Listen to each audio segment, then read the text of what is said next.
For a change, I'm going to be asking questions of you folks. First off, how many folks knew that you had the opportunity to vote out 4 Supreme Court justices this year? Outstanding. We're just getting around. How many folks knew that, like JJ said, that they were behind the faster car tax? It actually was, they ripped open the loophole ahead of time, and then they passed that law afterwards. How many folks knew that? How many folks knew they were behind the property tax increase? How many folks knew they were behind the Dirty Dozen tax increases? Okay. So we're all aware of that. Now, my real question, you guys, is we're all aware of this. What's that? What's the Dirty Dozen? The Dirty Dozen, well, thank you. Not everyone was aware of it.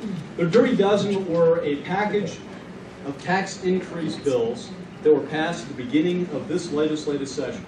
And they took advantage of a loophole ripped open in the Constitution by the same ruling that increased your property taxes last year, and it was actually the cause of the launch of Clear the Bench Colorado. They tax everything from candy and soda to online software downloads, online sales, pesticides, animal drugs, energy, doggy bags. My doggy was very upset about that.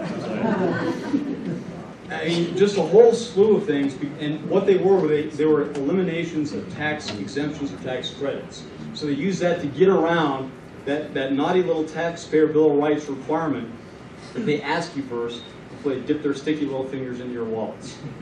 And this Supreme Court has aided and abetted assaults on your wallet all across. And every speaker who's gotten up here and spoken today has touched upon an issue that has been generated by the state Supreme Court.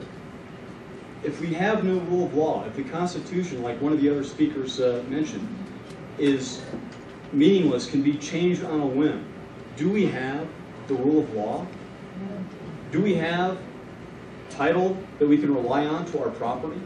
Can we plan for our business? Can we plan for our growth? No. We can't.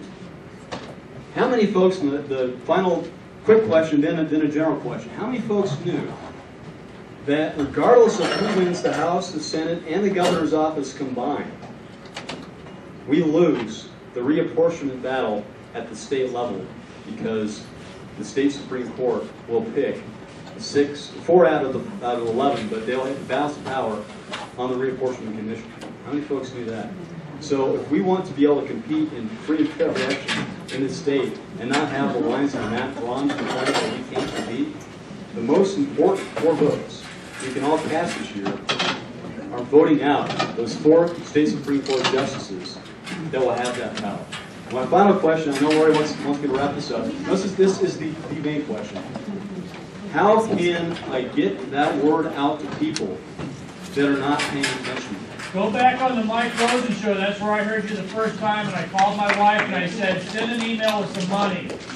Outstanding. So call Mike Rosen, call Dan Kaplan, call Peter Balls, and ask them to get me on. Because Dan Kaplan doesn't want to talk about it. He's a lawyer. And you can talk about that at length with Matt at Merle's, because we do have to go. The library closes. But the other thing that you can do is invite somebody to the fundraiser. It should be a lot of fun with a lot of surprises. 1 week from tonight. We hope that you do join us at Merle's. It's on Old Town Littleton Boulevard.